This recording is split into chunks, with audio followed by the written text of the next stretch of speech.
Great, thank you very much, and welcome everyone to our committee on the Senate Committee on Education. Special welcome to those that are online and present by phone with us. Will the Secretary please call the roll? Vice Chair Dondero-Loop. Here. Senator Hardy. Here. Senator Hammond. Here. Senator Lang. Here. Senator Buck.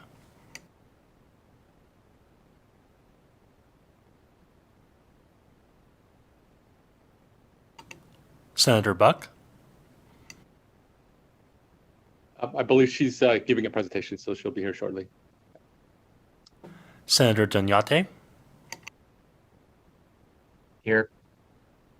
Chair Dennis. Here, thank you. All right, we do have quorum, and just go ahead and mark Senator Buck when she gets here, mark her present. For those on video, keep yourself muted when not speaking. Committee information, for those, especially those if you're new to our setup, the committee information is available on Nellis, on the web, which can be accessed through the legislature's website. You may also watch our meetings through Nellis or through the legislature's YouTube channel. If you are testifying or providing public comment, please register to participate through Nellis. You will receive an email confirmation with call-in information. Detailed instructions for participating are available on the help page linked in a banner at the top of every page on Nellis. And when testifying, state and spell your name and affiliation, if any. We'll take public comment at the end of the meeting. The chair, I will limit the length of testimony to 2 minutes per person. Feel free to also submit your full comments in writing and briefly summarize them in your spoken testimony. You may also submit written comments as outlined on the agenda by emailing or faxing them to the committee manager. All right, we have before us today on the agenda two bills to hear, Senate Bill 182, which and also Senate Bill 226. So we're going to start with Senate Bill 182, and I believe we have Senator Hardy, who is going to do the presentation. Thank you, Mr. Chair. The bill, as you see, is pretty simple. What it focuses on is participation in an activity that has been scientifically shown to be consistent with reducing obesity. So we talk about obesity in the terms of prevention and treatments, and this is my read. There are 5 things that are important for preventing obesity. First off is choose the right parents, get breastfed, have good nutrition, have physical activity, and decrease screen time.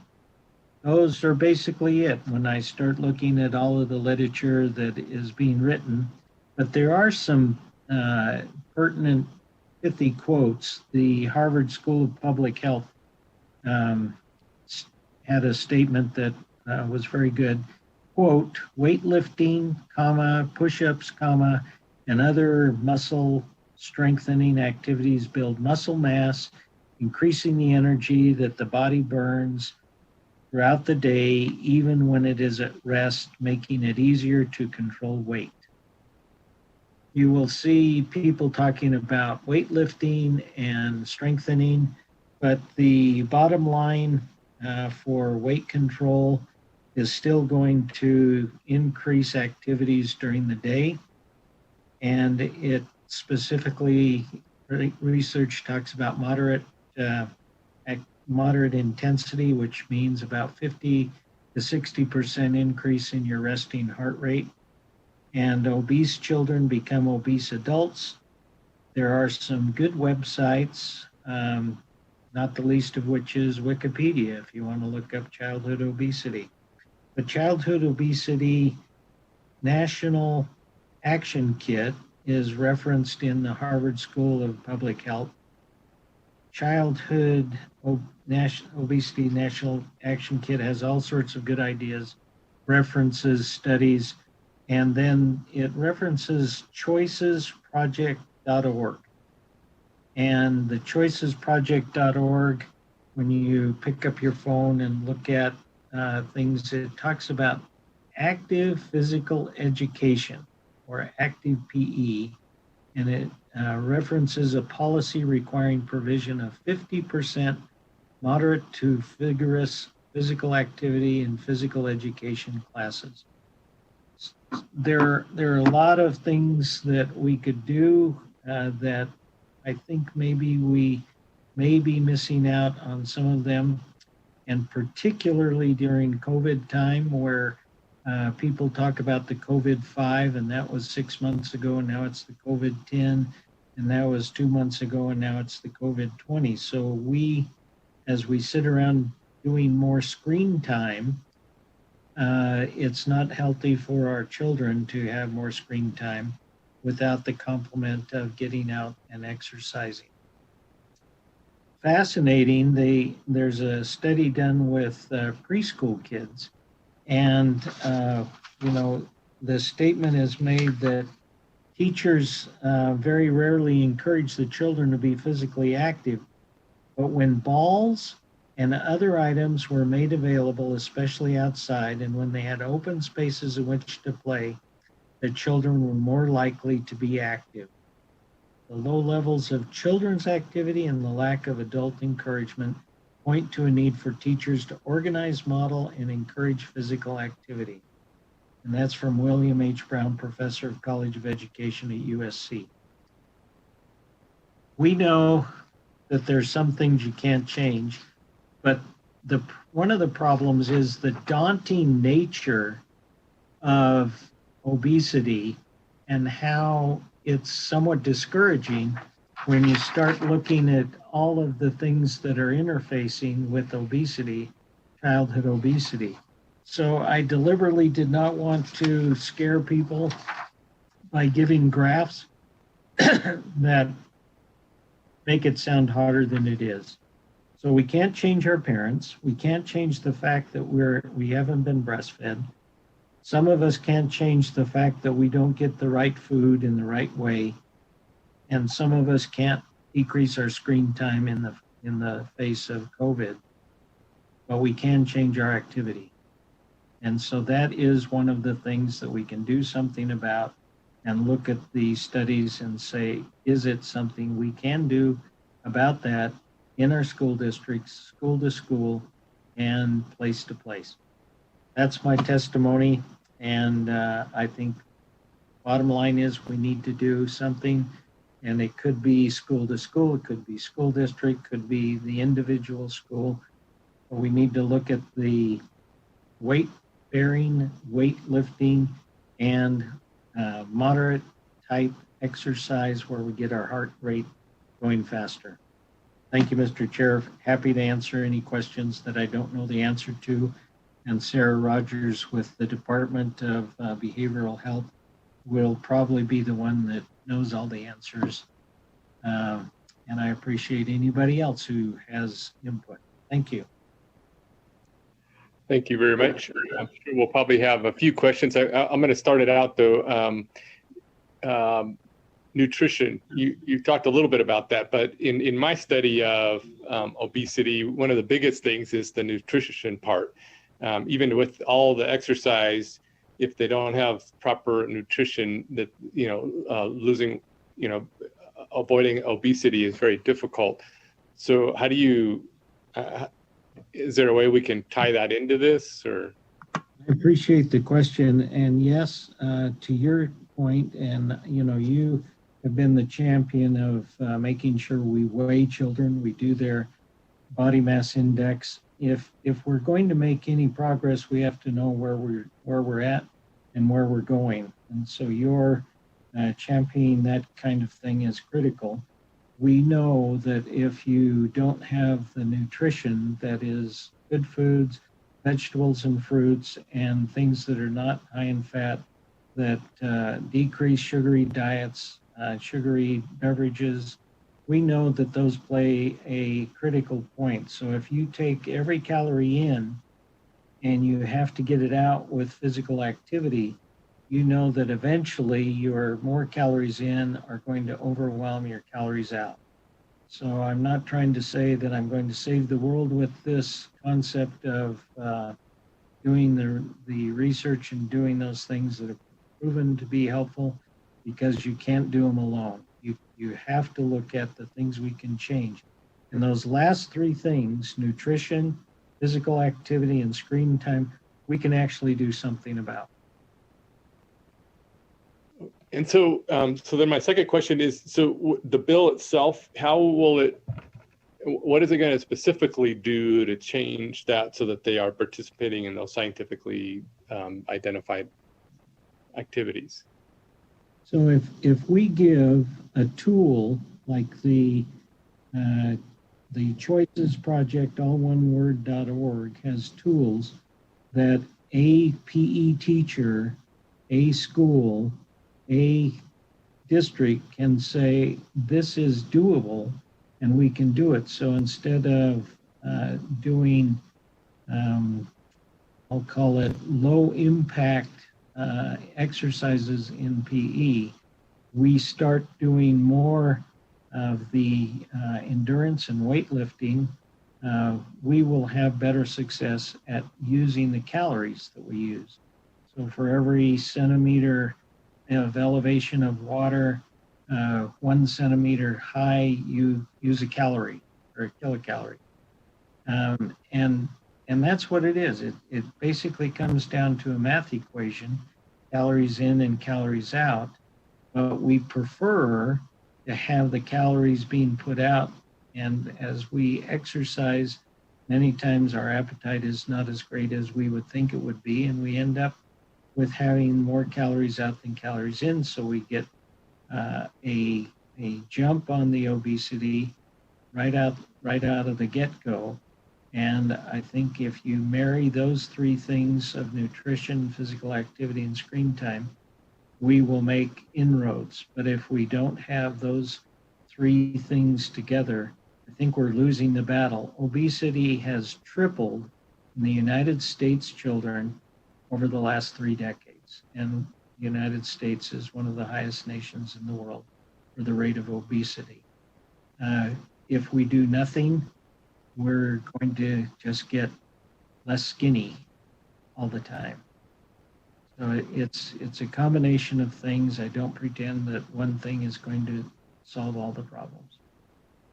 Okay, thank you. Senator Dondero. Thank you, Senator Hardy. Really good thoughts. We know kids need physical activity for lots of reasons. I do have to chime in here. I don't think that it's fair to include some of the things in your list. Breastfeeding would be one of those things. Many adopted parents don't breastfeed their kids, and many natural parents don't breastfeed their kids. And while we may have some testimony that points to us having better successes, I know a lot of people who have had very healthy, successful families without that. I would also point to being a teacher over 30 years. I always said that I taught the kids whose parents owned the shoe store who didn't have shoes, and I taught the kids whose parents were not owners of the shoe store who had the shoes. So, you can't legislate some of these things. And while we wish that all parents would send their kids out, many activities are things that we do because we have levels of information that we know that kids need to be out there. And I hope that this bill points to the light of that. But I do think we have to be careful when we start telling parents for any reason that you might not be being good parents, because most parents, I think, are trying to do the best they can. And, living in an apartment is different than living in a big half-acre home. And we know that there are disparities within our education world. And as a teacher, I took my kids outside to read to them. I took my kids outside to recess. I did lots of things outside, lots of activities outside. And I think most teachers try to do that. And with the advent of COVID, I mean, that may be even something that we do more of because we'll be outside. So I guess what I would like to know is how this will affect our physical education units and our health units that we end up having in this new COVID world that we have lived in post-pandemic. I think that the outside will become our friend again. So if you could give me some more information on that, I would appreciate it. Thank you very much. Thank you, Senator. If I may, I deliberately did not put in the bill anything about anything else except for physical activity with the schools or physical activity overall for those same reasons. And so I do not want, this is not to make people feel guilty as much as to recognize that if we focus on those things that have been shown that we can do something about, such as physical exam or physical activities, I think that is something that maybe we can make headroads in. Your point about the urban child not being able to get out is very accurate. There are people who, for various reasons, don't want to get outside because of safety reasons. So those are all legitimate. That doesn't change the fact that if we can get children outside or in the gym or in a safe place to exercise, exercise will do better. And as you point out, or as people have noted, exercise gets the endorphins going and helps depression. And, there are a lot of positive things that happen with exercise. So it's not just obesity that we are concerned about, but the overall well-being of a person. And I applaud the teachers who have figured that out. And if you look at teachers, most of them are very aware that if you get the student out exercising, they probably focus better and they do better in the schoolroom when you get them back after they get over their initial boisterousness, I'll call it. I would love to be specific, but there are many things that if you go on to some of the websites on how to get students involved, the concept of soccer and basketball and playing tag and running around in the playground, all of those things are legitimate. They're all good.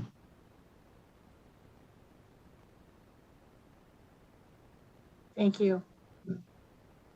I see Senator Lang. Thank and you, then Chair. Senator Nade. So Senator Hardy, I'm a former physical education teacher. I taught my whole career physical education, K through 12. Did my student teaching in high school. And I just have a few comments and then a question. So in teaching physical education, I think everyone's aware of the obesity issue. When you get higher up in your grades and you have health and physical education, you are taught that in your health classes, and the physical education teachers provide the activities. And I think that we talk to our students about it all the time. There has to be a certain level of commitment from the student to want to change things. Difficult in high schools because you have candy machines and soda machines all over the campus, and they raise a lot of money from that. And kids, they empty those machines every day. They make a lot of money off that, a lot.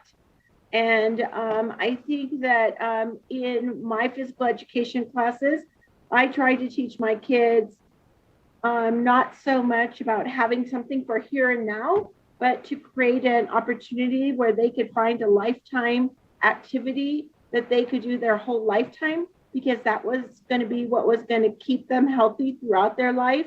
And so that's what I concentrated on in my classes. And I know that's what my fellow PE teachers concentrated on. And I know you brought up about the weight rooms. I love the weight room. My kids love to go in the weight room. They like all the kinds of activities, especially now that people are doing partnering the weight rooms with running and those kinds of things. The problem in the high schools that you'll find and in the junior highs is there's no class size limit on physical education. In an environment where you have kids doing lots of activities and you try to keep them safe, you have as many as 60 or 70 kids in your classroom. And so there's no way to fit all those kids into a weight room to be able to do an activity. So I think in order to do some of those things and to make it worthwhile for the students in the class, you're going to have to look at class sizes in physical education, because that's a huge problem. But I agree with you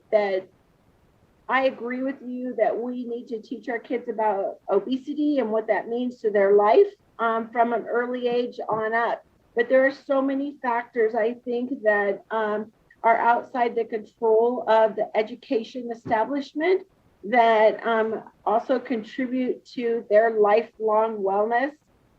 And so I think that what we can do in physical education classes, in health classes, and then starting at an early age is to teach kids what it is to be healthy.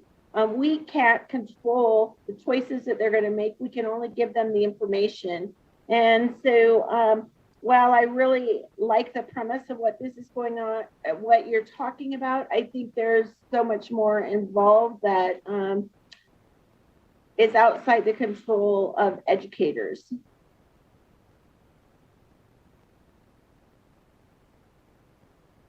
This is to answer your question. I agree. Thank you. Senator Donate. Thank you so much, Chair Dennis and Senator Hardy, for your presentation. I completely agree with you and Senator Lang's comments that we really need to think of the health curriculum holistically, from starting all the way from kindergarten all the way until they graduate, and even beyond if they go to higher education, so that, you know, as you graduate, you can start to develop the good health behaviors that eventually will influence the rest of your life. You know, when I think back to all the activities that we did in PE, you know, I remember running the mile in 100-degree weather, but not really knowing why we were running the mile. It was just, we were kind of forced to doing it every Friday.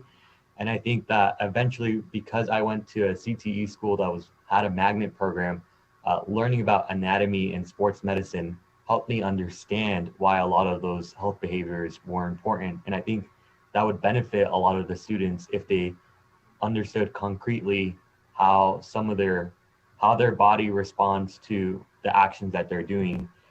Would you be open to maybe inserting or creating a small amendment that would require physical education courses to not just teach about nutrition, but like caloric requirements and like moving to create those healthy food choices, specifically in sports medicine? I think that might be something that can help reduce obesity, but it's like, it's all tied into the same conversation.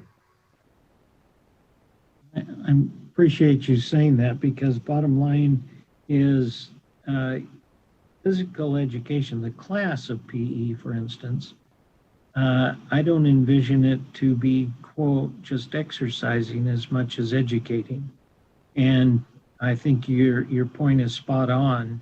And it is a time where the students are amenable to learning, discussing the hows and the whys and the how comes, and being invested in their own health, and being able to understand that when you ran that mile last month, you didn't run it as fast as you did this month, and how you can give a student a sense of self-worth and self-accomplishment as well, which is invaluable when you start looking at the confidence they need to learn, in addition to the learning about calories and exercise methods and the things that go along with the physical nature. Because if we try to separate physical and mental and emotional, we're probably not going to be very good at that. In other words, I'm happy to have you work with me and add on, pile on, I'll call it.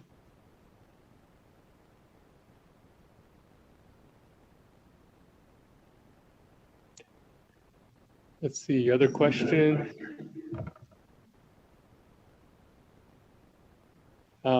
Senator Lang, are you raising your hand? Okay, yeah, go ahead. Thanks. Senator Hardy, have you looked at the health curriculum to, I know that physical education is where they'll get the activity, but have you looked at the health curriculum to see any correlation between teaching about obesity and then looked at the physical education classes to see about how much activity happens in the physical education? Because I'm just thinking that, and I didn't teach long in Clark County School District, but the other school district I taught in Washington, they had a K-12 physical education curriculum, and then they had their health curriculum, and we could always make everything correlate. Do you know if that's happening in school districts in Nevada? To answer your question, no. What my concern is from the medical standpoint, the increased rise in obesity, not just in Nevada, but nationwide. And whatever we're doing is not enough. Whatever we're doing, it's not enough. And so I think this is one small piece of that. So we may have a curriculum in one place or the other place, but if we can look at curricula that are someplace else that have been actually shown, and that's why I put the scientific approach with that. If we can find a curriculum that works to actually decrease our rate of obesity or allow us to show that our obesity is decreasing, then that's the kind of thing that I would like to say, let's study that, find out what it is, and then take advantage of somebody going before us and doing something that works. Would you be interested in amending it so, because I think not everybody's a runner, and while I think running is really good for a lot of people, not everyone can do it, but putting something in there about creating lifetime activity, because I think that's what we're trying to do. Because even if a student gets that activity through high school and they don't continue on, they could experience obesity. Some will and some won't.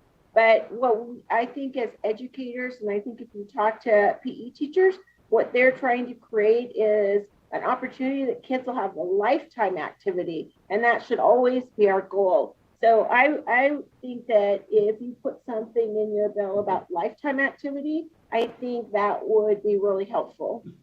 I agree with you fully. Yes. Thank you.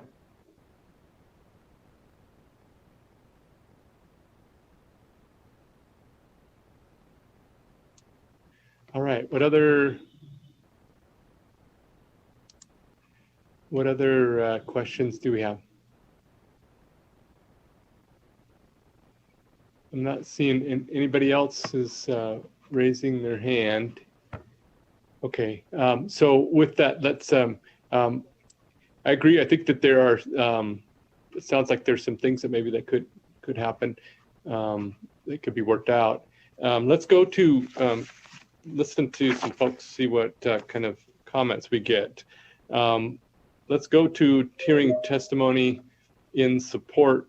So if BPS could allow those that want to give testimony in support. Thank you, Chair. To testify in support on SB 182, please press *9 now to take your place in the queue.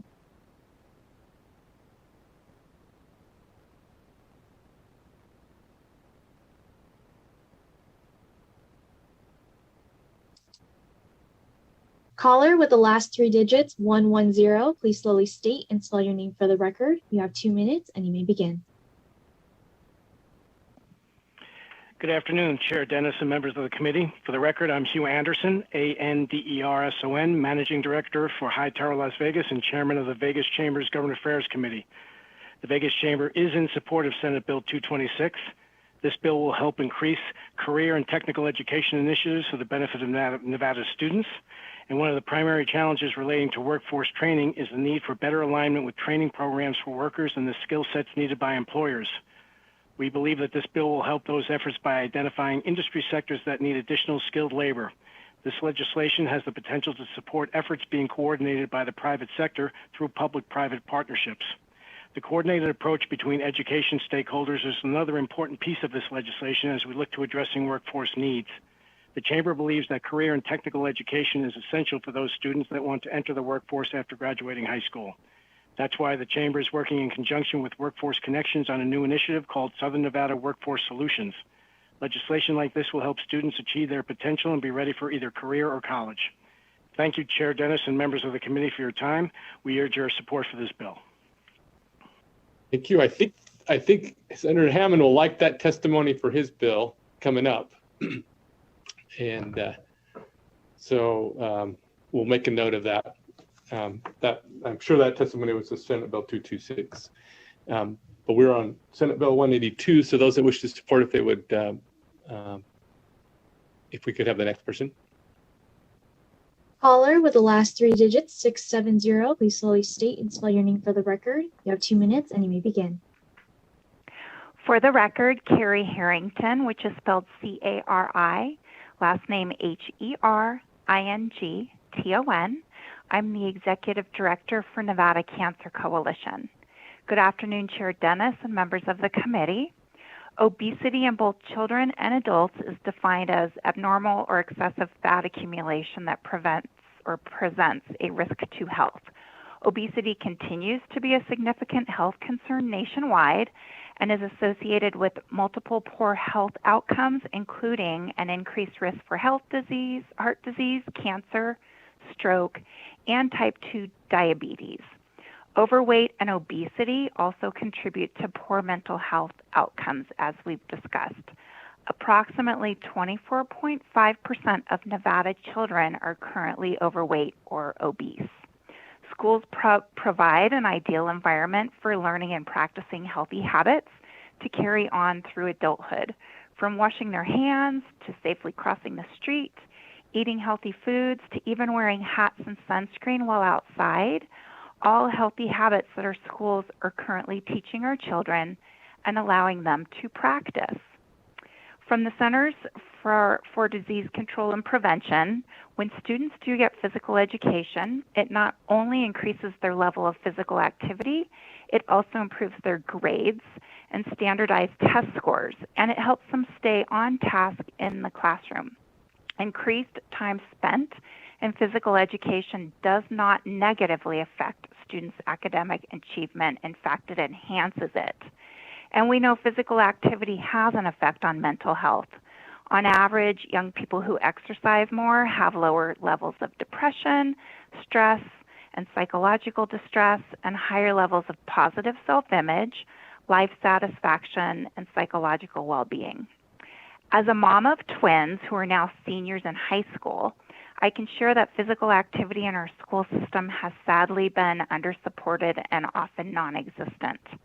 A few key teachers along the way did fight to ensure their students had physical activity during the week, even just getting out for a walk or a run. But for the most part, physical education, the type that many of us grew up with, did not exist. Teachers were not taking their kids outside, nor did our elementary school have a dedicated PE teacher. Now, my daughters were lucky, as their parents do exercise regularly, and we can afford to provide them with extracurricular sports and activities, but we're the exception. It's time to change this disparity in Nevada for the health and well-being of our children. Thank you so much, Senator Hardy, for bringing forth SB 182, and thank you for your time today.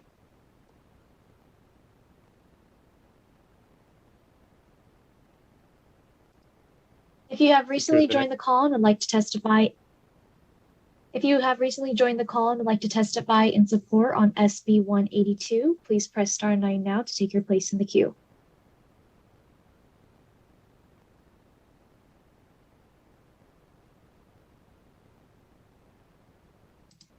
Chair, there are no callers in support at this time. Okay, thank you. Let's go to testimony in opposition. Thank you, Chair. To testify in opposition on SB 182, please press star 9 now to take your place in the queue. Once again, to testify in opposition on SB 182, please press star 9 now to take your place in the queue.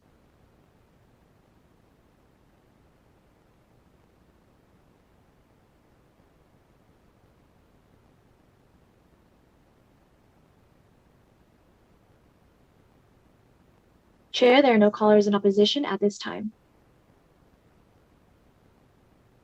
Thank you. Let's go. Anyone wishing to testify who is neutral on the bill, please add the next caller. To testify in neutral on SB 182, please press star 9 now to take your place in the queue. Once again, to testify in neutral on SB 182, please press star 9 now.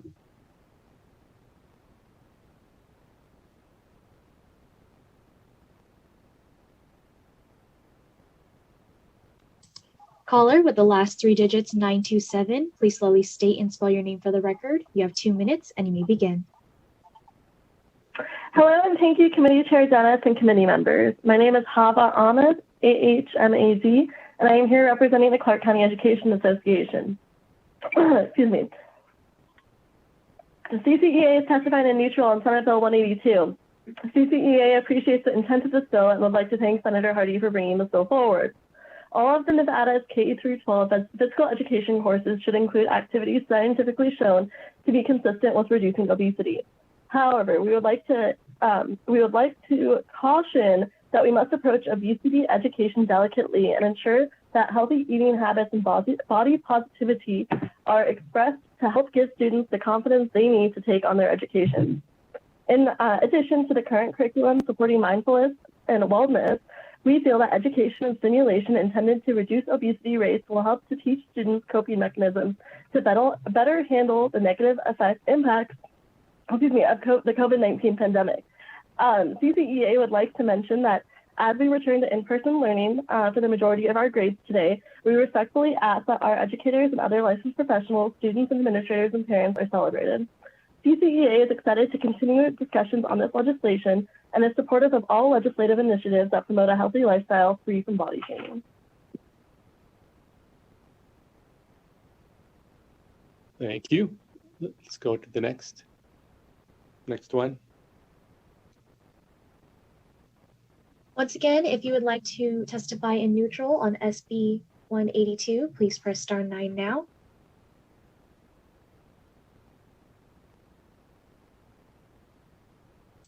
Chair, there are no callers in neutral at this time. Thank you very much. Okay, let's go ahead and finish up. Senator Hardy, do you have any additional closing comments? Thank you, Mr. Chair. Just appreciate the input that we're getting from the committee.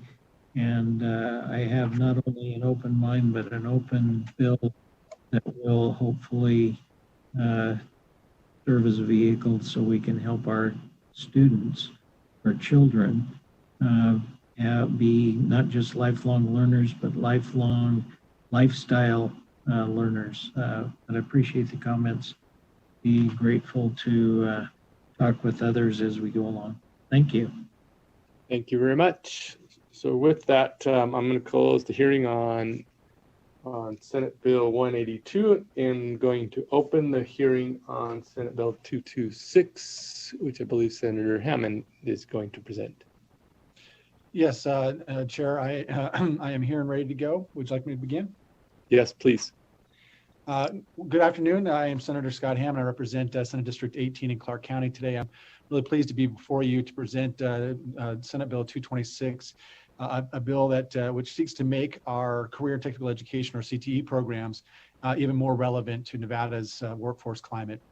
A little bit of background information. For many years, while I have served here in the legislature, one area of continued strong bipartisan support has been workforce development opportunities. And I would like to say that even within the last several years, through about 4 sessions, this body has made huge strides in our statewide workforce development goals, including our focus on science, technology, innovation. Many of us in the legislature, especially those of us on this committee, recognize that workforce development truly starts in our schools. Our CTE programs have been very, very successful. They not only have helped many of our students find exciting and high-paying careers, but the programs have also been beneficial for those in our business community, as we already heard, who seek highly skilled graduates. These programs support students and businesses not just in our most populated counties, but in our rural areas as well. And we already know that our students who participate in CTE are more engaged in learning and are more likely to graduate high school and earn industry-recognized credentials. While we have made great progress in our CTE programs over the years, there's still work to be done. Just last month, the Association for Career Technical Education outlined Nevada's status with CTE and indicated that Nevada is still experiencing a skills gap. While 51% of jobs in Nevada require skills training, many education beyond high school, only 48% of workers in Nevada are trained at this level. The bill before you today presents an opportunity to strengthen and expand CTE programs and better align training with business needs. So in the bill itself, Senate Bill 226 does several things, and I'm hoping to walk through everybody. And also, I'm going to try and do it to the point where I walk through the bill and then go back and address some of the concerns that have come to me from the Nevada Department of Education as well as others, and to answer questions from the committee. But I think I'll just walk through what I hope the bill does in the end. So 226, in consultation with various workforce development partners when we were putting this together, Section 2 requires the State Board of Education to identify industry sectors and occupations in each sector that have the highest need for additional skilled labor, require license, certificate or credential, and have an average, well, we're hoping that we're looking at an average wage, and I think we're going to move that around a little bit. In the bill itself right now, it talks about 65% of the median. We want to change that. One of the first things we'll do is we'll change that, because we want to make sure that we're looking at a wage that is going to help somebody right out of college or right out of high school. Section 8 authorizes the SBE to establish corresponding regulations or plans that promote subjects related to those identified industries or industry sectors or occupations. This section also directs the state superintendent to study and investigate CTE program funding. I think that's one of the biggest areas we need to work on, and I'll go back and address that in a second, of the bill. When we talk about what we need to work on right now in the bill is that area. I'd like to pause just a second here to emphasize the forward-thinking nature of the way Section 2 would work. Nevada's workforce climate is dynamic and may shift even more rapidly in the future as technology and our continued workforce development initiatives take root. That's why in this language, what we did is we asked that on a yearly basis, we talk about what industries, what jobs in these industries are in demand. Where we will probably make changes that we're not going to demand or ask that the programs in schools change on a yearly basis, but that they have a list of those sectors or that those jobs that are changing yearly. Obviously, a lot of the programs are designed around a 4-year program because you want to start and then end those students who begin something. And so we won't do that, but we want to make sure we're cognizant, which is why we want to make sure that there's a list that is produced and distributed and shown around the state. Looking again at the bill, to the extent money is available, Section 3 of SB 226 authorizes the Board of Trustees of a school district or charter school governing board to apply to the SBE for a grant of up to $1,000. I'll pause there and kind of indicate what our thought was, and I'm not sure. And so the NDE's concerns, I went over those and with Greg Statuki, who I believe is on the call on the Zoom meeting today. We spent some time yesterday going over his concerns. This was a program, and it's probably my fault that I didn't articulate this clearly to the writer of the bill. But this bill is designed to be a standalone grant program, not connected in any way to the Perkins grant. There should have been no crossover there. So we weren't directing them on how to spend the Perkins money. What we want to do is we want to add to the Perkins money.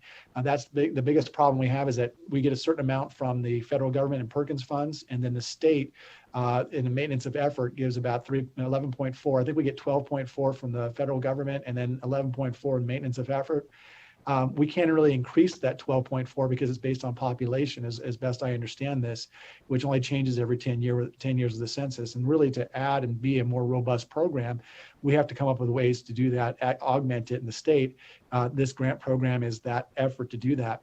That $1,000, we're looking at helping students who need help testing, need help getting their credentials, need help meeting the goals that we design in this bill. And so then it's reimbursable to the school if they pay for it, or in some cases if the students pay for it, giving priority to those who are in the categories of 200% of the federal poverty level, or those who qualify for free and reduced lunch. We want to make sure we're helping those students out.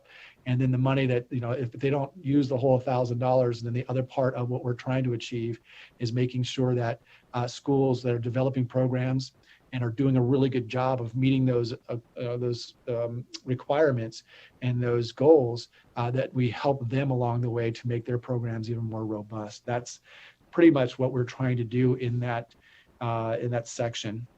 Sections 5 and 6, after speaking with the Nevada Department of Education, we realized that they really aren't necessary. A lot of the stuff is already happening. So we would propose to eliminate those in an amendment.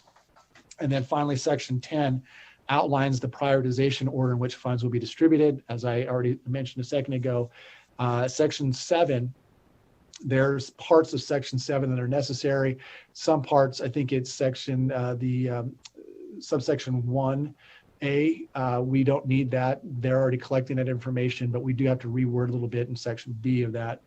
And we need to reword a little bit, but we're working with not only NDE, but our goal is, after this hearing, to sit down with other stakeholders and go through. There's a lot of things that we do need to work out. For example, we have mentioned several times in the bill the need for high skill, high paid jobs. We really need to work on a definition for that and figure out if we need to put that in statute or allow them to put that in regulation. So there is some technical work that needs to be done on the bill.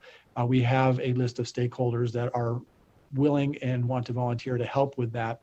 But that pretty much is what we're looking at. We're trying to make our CTE programs around the state more robust, get information, get some input from stakeholders in the rural areas as well as Clark and Washoe, to try and bolster the number of students who are involved, not in CTE, but not just get them involved, but make sure that they have the access to testing, licensing, credentialing, and anything that makes them available to get a job right after high school that meets a certain requirement. And the requirement that we're going to change it to is, instead of median income, we're going to say mean income of 75%, which gets them into about a $32,000 a year job to begin with. And that's what we're kind of hoping for with the bill. And I'd stand for any questions that the committee may have. Questions? Not seeing any hands.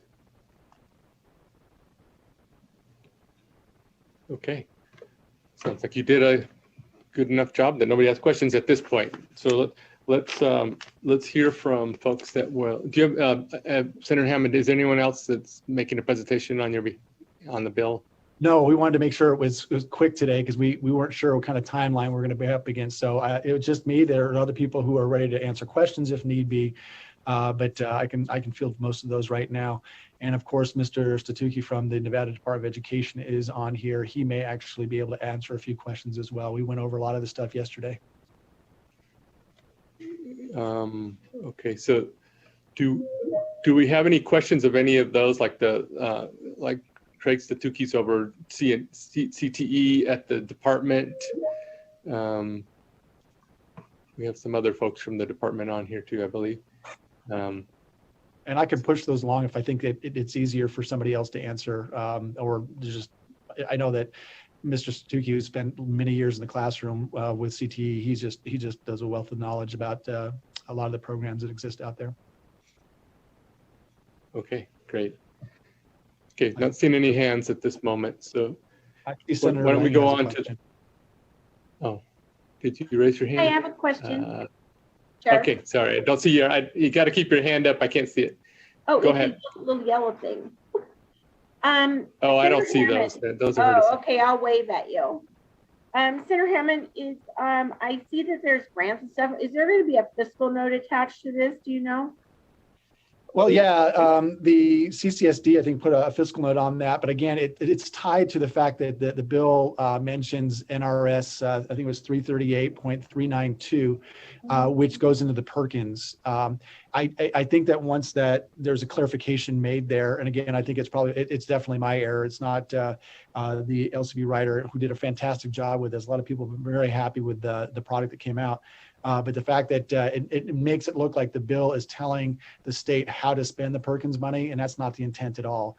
Okay. Once that goes away, I'm pretty sure that the fiscal note goes away because it's really tied to how that money is spent. And one other thing, I think that when analyzing the bill, the way it's written now, people are looking at it thinking that every student in CTE programming was going to get $1,000, and that's not the intent of the bill. It really isn't about putting, because right now the Perkins money that comes in, 70% of that money is tied to our per pupil expenditure, and then the other 30% is actually spent on helping them with testing, credentialing, and so forth. That already happens. We're not trying to tell them what to do with the money, the Perkins money that comes into the state, because we know that that's already tied up. There's a certain usage that needs to be done with that. What we're saying is, hey, we need extra money. If we're going to grow the program and actually add students to the program and then make it successful, we have to make sure that we're helping these students not only learn, but then take their knowledge that they're learning in their welding classes or their phlebotomy classes or whatever they might be taking, and then making sure that they can apply it and show potential employers, hey, I know how to do this. And that is achieved by having credentials. So the biggest task that we have really is to come up with what are the necessary credentials, align those with the jobs that are needed. And of course, we have a lot of people who are working on what are the jobs of the future. They're continually working on it year after year. So you have the LBGEAs involved, you have the chambers, you have workforce development, workforce connections, and you have a lot of other NDEs involved in that as well, ON, GoEd. So there are groups that are working on it. So it's just about defining what is high skill, high pay, and then finding out what those jobs are, and then aligning it with the credentialing and licensing and any tests that might help them along the way. This grant program would then aid in doing that. And it's in my opinion, high time that we kind of get involved in that as well and really make it as a state, get involved in that and make it more robust. Thanks a lot. Great presentation. Oh, thank you. Thank you. So Senator Hammond, so it doesn't, the bill doesn't necessarily, well, first of all, it determines how the money that we do put in from the state is to be spent. Is that right? Yeah, in a way, it basically is trying to reward those programs that are having success. Where we're basically saying, here's what we want you to achieve, and then there's accountability measures, and are you walking up to those accountability measures, and then rewarding you so that you can continue to grow that program that you have. Because obviously what we want to do is make sure that the students who are trying to get employed after high school are employed, or if they're trying to go on to college, whether that be some college or more college, that we're also helping them along the way as well. Because in some cases, some of these programs or credentials, you may have to wait and get another year of schooling, and that might be another year at Truckees, it might be another year at CSN, might be 2 years. I mean, there's always that need to probably go on, but we want to make sure we're putting them on the path that the counselors, as another bill we've heard earlier with Senator Dundara Loop's bill talking about counselors, the need for more counselors. We really feel like parents, students, and counselors need to sit down and talk about a career path. And then if that career path needs to go to the next, that year after high school, that they're on that career path, that they know what credentials they need, that will get them that third or fourth credential that really gets them up and going.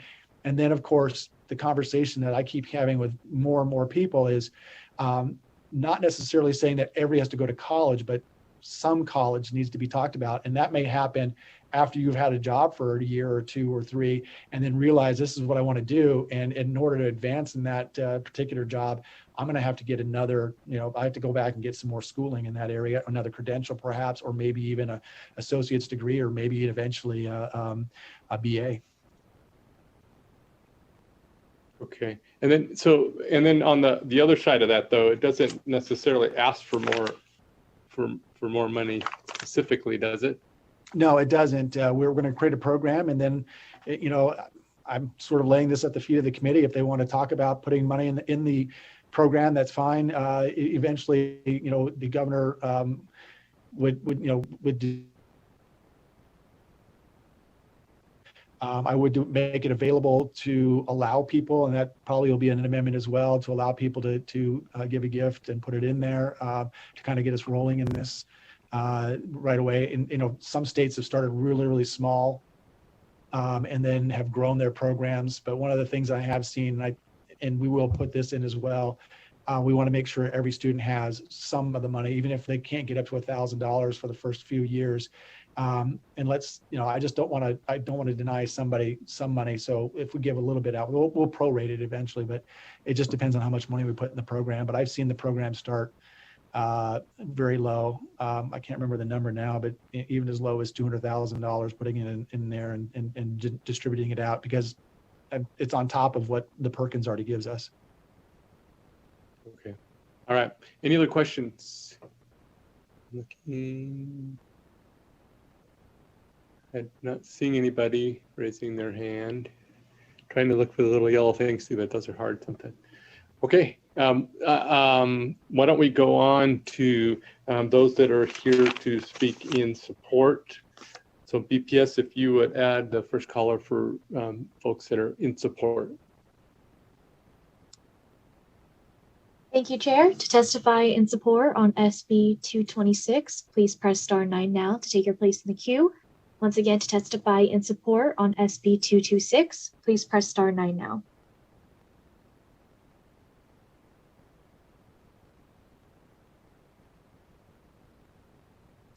Caller with the last 3 digits, 110, please slowly state and spell your name for the record. You have 2 minutes and you may begin. Good afternoon, Chair Dennis and members of the committee. For the record, I'm Hugh Anderson, ANDERSON, Managing Director for High Tower, Las Vegas, and Chairman of the Vegas Chambers Government Affairs Committee. To show my extreme enthusiasm for SB 226, I'm going to testify again in support of the bill. This bill will help increase career and technical education initiatives for the benefit of Nevada students. One of the primary challenges relating to workforce training is the need for better alignment with training programs for workers and the skill sets needed by employers. We believe that this bill will help those efforts by identifying industry sectors that need additional skilled labor. This legislation has the potential to support efforts being coordinated by the private sector through public-private partnerships. The coordinated approach between education stakeholders is another important piece of this legislation as we look to address workforce needs. The Chamber believes that career and technical education is essential for those students that want to enter the workforce after graduating high school. That's why the Chamber is working in conjunction with Workforce Connections on a new initiative called Southern Nevada Workforce Solutions. Legislation like this will help students achieve their potential and be ready for either career or college. Thank you, Chair Dennis and members of the committee, for hearing me yet again. We urge you to support this bill. Thank you. We appreciate your enthusiasm. All right, let's go to the next caller in support. Caller with the last 3 digits, 462, please slowly state and spell your name for the record. You have 2 minutes and you may begin. Good afternoon, Chair Dennis and members of the committee. For the record, my name is Joshua Levitt, and that's spelled Joshua, Levitt, Leavitt, and I'm representing myself with this testimony today. In reading the bill, I believe that SB 226 provides Nevada's education system more opportunity to discover, support, promote, and prepare our youth for in-demand and high-paying careers. It also adds information sharing, measurements, accountability, coordination, and equity that ensures Nevada is moving in the right direction and that every student has the opportunity to participate. As a STEM advocate and workforce champion, I applaud the attention and determination that this committee and other legislators give to education, and I'm excited about the future of Nevada and our workforce. And I ask you to support SB 226. Thank you for the opportunity to speak. Thank you very much. Let's go on to the next caller. Caller with the last three digits, 656. Please slowly state and spell your name for the record. You have 2 minutes and you may begin. Hi, my name is Brooke DeVoe. My last name is spelled D-E-V-O-G-E. I'm calling on behalf of Power to Parent for the record. I'm calling in to support SB 226. Along with the necessity to have school choice, it's imperative that we bring back and support career and technical education. We're grateful for the legislators who are working hard to bring back these vital programs that will not only benefit our youth with new skills, but will stimulate our economy in the long run. Thank you. Thank you. Next caller. Caller with the last three digits, 216. Please slowly state and spell your name for the record. You have 2 minutes and you may begin. Thank you, Chair Dennis and committee members. This is Brian Reeder, B-R-I-A-N-R-E-E-D-E-R, with Ferrari Public Affairs, speaking on behalf of the Nevada Contractors Association, representing general and subcontractors throughout Southern Nevada in the commercial construction industry. One of our biggest challenges currently is that we do not have enough young people entering skilled trades and the industry in general. Our industry offers well-paying, high-skilled careers at many levels, but the interest to get in the field is just not quite there. So this bill will help provide students with the technical education to point them down what we believe is a very successful career path. So we thank Senator Hanneman for sponsoring the bill, and we urge the committee's support. Thank you. Thank you. Let's go to the next caller. Once again, if you'd like to testify in support on SB 226, please press star 9 now.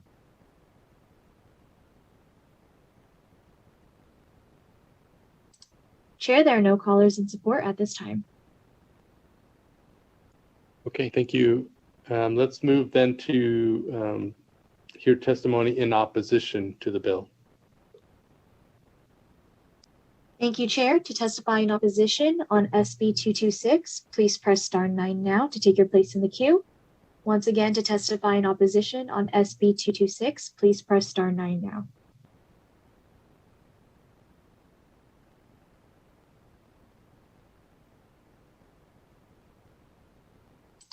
Chair, there are no callers in opposition at this time.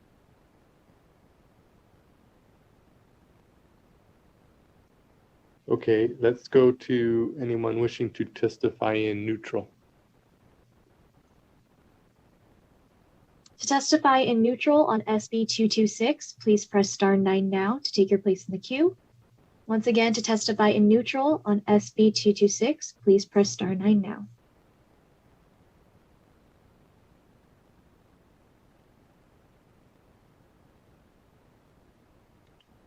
Caller with the last three digits, 927, please slowly state and spell your name for the record. You have 2 minutes and you may begin. Hello, and thank you, Committee Chair Dennis and committee members. My name is Hava Ahmed, AHMAD, and I am here representing the Clark County Education Association.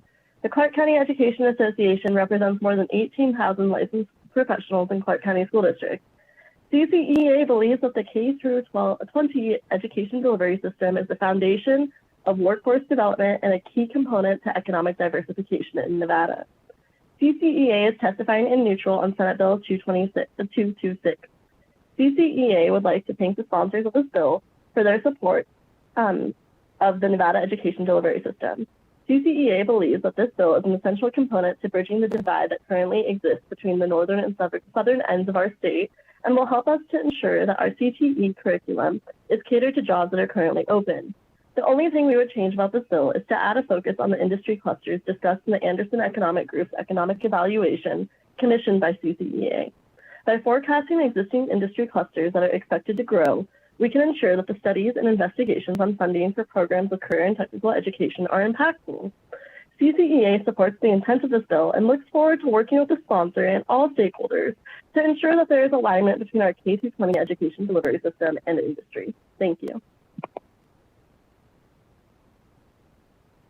Thank you. If we could go to the next caller.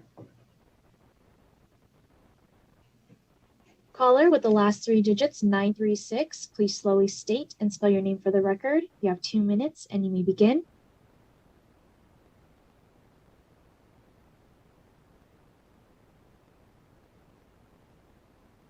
Caller with the last three digits, 936, please slowly state and spell your name for the record. You have 2 minutes and you may begin. Good afternoon, Chair Dennis, Vice Chair Dondera Loop, and members of the Senate Education Committee. This is Sarah Nick, S-A-R-A-H-N-I-C-K, on behalf of the Department of Education, testifying in neutral on Senate Bill 226.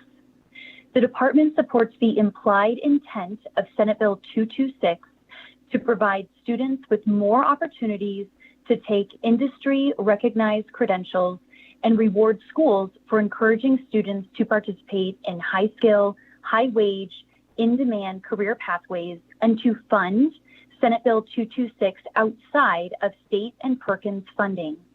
The department looks forward to seeing and providing technical assistance on new language provided by Senator Hammond to move Senate Bill 226 to benefit students and schools by focusing on industry-recognized credentials. Thank you. Thank you. Next call. Could we go to the next caller?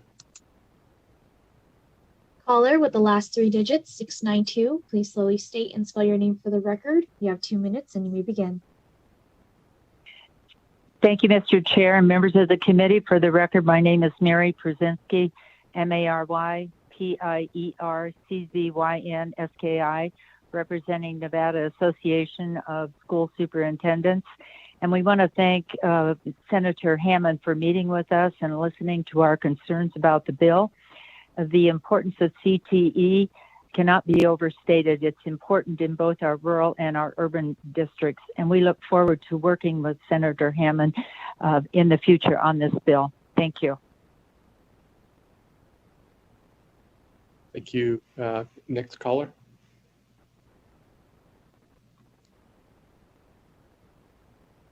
Caller with the last three digits, 967, please slowly state and spell your name for the record. You have 2 minutes and you may begin. Thank you, Chair Dennis and committee members, for your time today. I apologize. I am in support of SB 226, but I hit the wrong button. I hit hashtag instead of *9 when it was time for support. For the record, my name is Bob DeRuse, B-O-B-D-E-R-U-S-E. I am the director of ACE High School. ACE High School is a Washoe County School District sponsored charter school. We are a 200 student, 9th through 12th grade CTE high school with a focus on industry level learning experience in the construction, manufacturing, and transportation trades for our students. ACE High School is in support of Senate Bill 226. Career and technical education is the lifeblood of ACE High School, and preparing students to achieve industry certifications in our core CTE programs is the basis of our school's mission. In last year's graduating class, 16 students out of our 52 graduates earned industry-level certifications of achievement through Truckee Meadows Community College in diesel technology, machining manufacturing, welding, HVAC, and industrial maintenance. SB 226 further validates, supports, and encourages the missions of all schools to prepare students to be career-ready in industry demand fields. The creation of an annual list of industry sectors with a high need of additional skilled labor will allow high schools to better prepare and educate our students to meet the labor force needs in Nevada. ACE would like to suggest an amendment to the language on page 3, section 3, subsection B. This section relates to the ability of a school to apply for grant money if a student completes an identified program need after graduation. The current language states within 6 months of graduating high school and earning the license, certificate, or credential, the school could apply for available grant funds. ACE would like to suggest this timeframe be extended to 12 months instead of 6 months. This is based upon our own experience of graduates who came to ACE after their sophomore year. These students completed 2/3 of the CTE certificate program required to earn an industry certification. Each year, we have approximately 2 to 3 graduates who need an additional year at the community college to earn this certificate. These students are usually between 9 to 12 credits short of the industry level certificate, and the 6-month time frame is too short for this to occur. Although many of these students go on and complete the courses needed for their certificate, the 6-month time frame would not include these students. I am hoping the committee consider adjusting the language to 12 months in Section 3, subsection B, so these students can be considered for the school's data reporting purposes and be eligible for grant funding. Thank you for your consideration today. Thank you very much. Next caller. Caller with the last 3 digits, 080, please slowly state and spell your name for the record. You have 2 minutes and you may begin. Mr. Chair, members of the committee, Brad Keating for the record, B-R-A-D, Keating, K-E-A-T-I-N-G, representing the Clark County School District.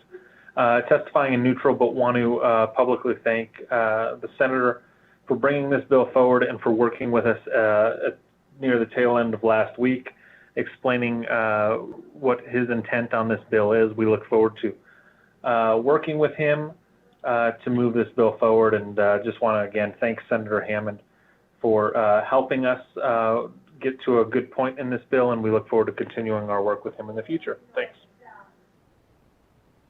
Thank you. Let's go to the next caller. Chair, there are no more callers in neutral at this time.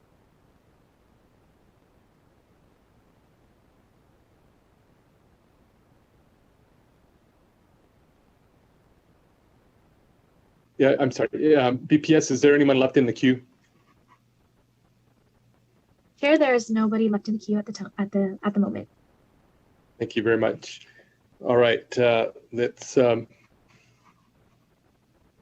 So before I close this out, I want to give Senator Hammond another opportunity to go ahead and close up in closing comments.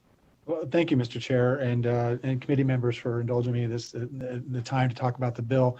I really think that the bill's intent is to strengthen our CTE programs. We see the need to really strengthen the programs we have, and a lot of this came from a conversation I had with a principal down in Las Vegas, Cheyenne High School's Dr. Robbins, who said that he year after year after year he's sent a lot of students off to college. The emphasis for many years was to make sure everybody went to college, but he soon realized that as some of the students are coming back sometimes in the middle of the year or the semester or after 1 year, and they just knew it wasn't for them. He said he just didn't know what to do because a lot of them would come back and they didn't have skills that made them marketable for any kind of career, having not finished college. And he just felt like it was not, he just felt, he just didn't feel like he was doing enough for the students.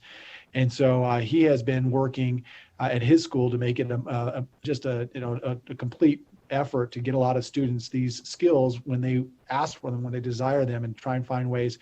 And I connected him with CSN, and they have been working collaboratively to help out some of their students in those programs. Of course, we have Desert Rose down in the South that does a great job of educating our students when it's needed. And then some schools have great programs.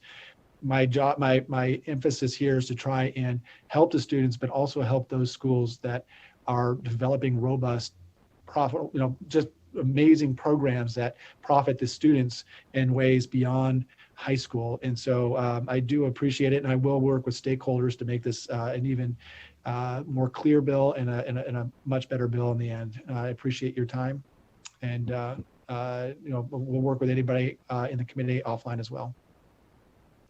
Thank you very much. So with that, we'll go ahead and close the hearing on SB 226. We have our last item on the agenda is public comment. And so now I'm going to go ahead and open it up for public comment. And public comment is limited to 2 minutes per person.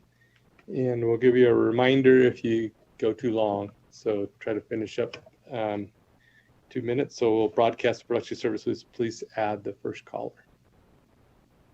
If you would like to participate in public comment, please press star 9 now to take your place in the queue.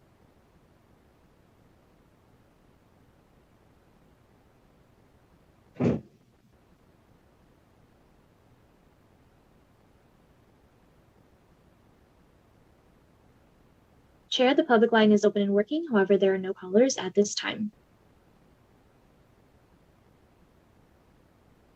You might want to wait just a couple more seconds to give them a chance. I know there's a delay when we ask it. There's probably about a 30-second delay. So if we can wait a couple more seconds, see if anybody else jumps on.